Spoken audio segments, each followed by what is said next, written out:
Hi, I'm Mahesh. Let's meet Jay, the owner of that Mazda 3. Hi everyone.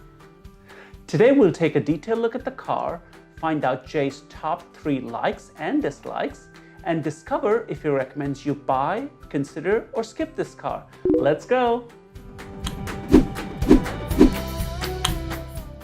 The Mazda 3 is a compact hatchback.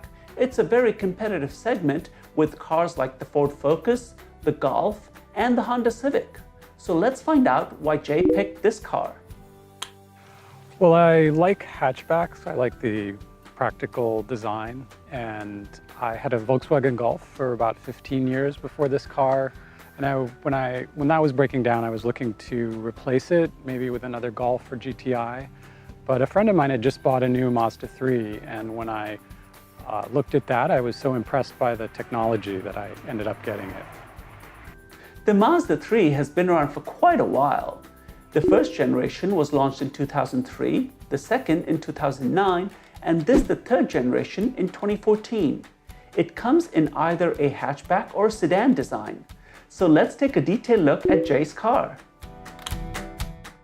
Designed with Mazda's Kodo soul of motion philosophy, the form evokes a feline animal in motion. Graceful muscular lines start at the front and work their way back into a strong shoulder line. The blunt, wide grille leading into narrow lights accentuates this aggressive look. The rear picks up the same language with fluid lines and narrow lights.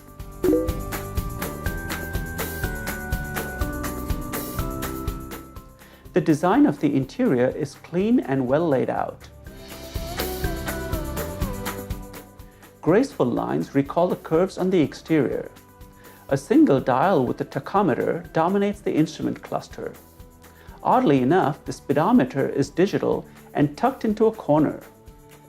Impressive to see in a car at this price is a 7-inch touchscreen that can also be operated with a joystick controller. Seats in the Grand Touring S trim are finished in leather.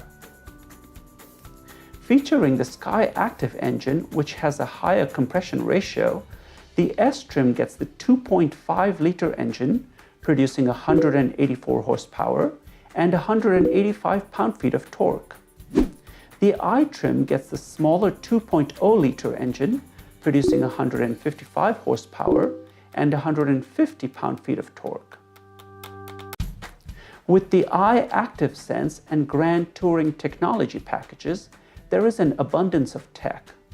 These include active grille shutters that close to improve aerodynamics, heads-up display, Bose speakers, high beam control, lane departure warning system, forward obstruction warning with city brake support, blind spot monitoring, rear cross traffic alert, and radar cruise control.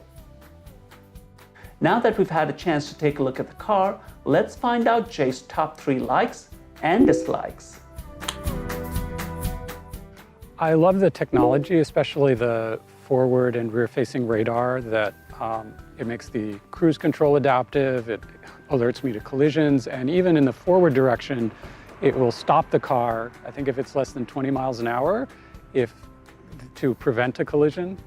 Once I was just starting to roll at a traffic light. There was a truck in front of me, and I looked down for a split second to push play on a podcast, and all of a sudden the car stopped because the truck had abruptly, stopped for some reason, I don't know, and the car had reacted before I even had a chance to think.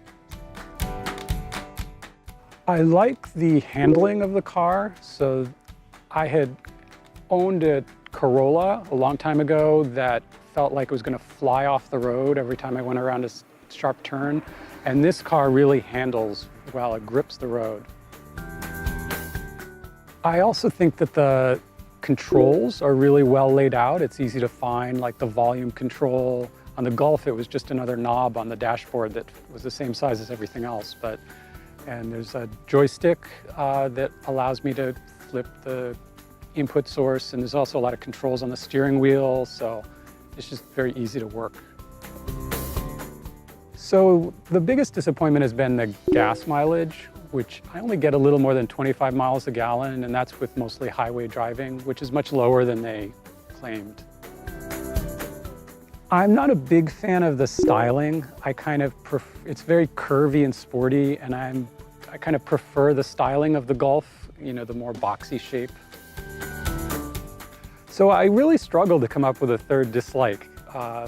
One nit I have is that there's a air pressure tire sensor, and it doesn't tell me which tire is actually low, and there's no way to find out, even if you on the dashboard somewhere or the computer.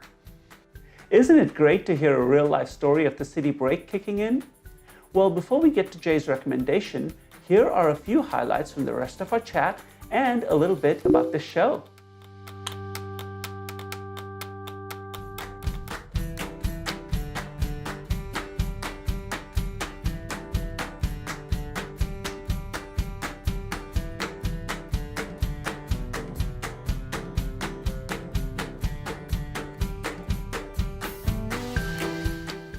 We don't pay the drivers on the show for their opinions. Instead, to thank them, we make a donation to a nonprofit charity of their choice.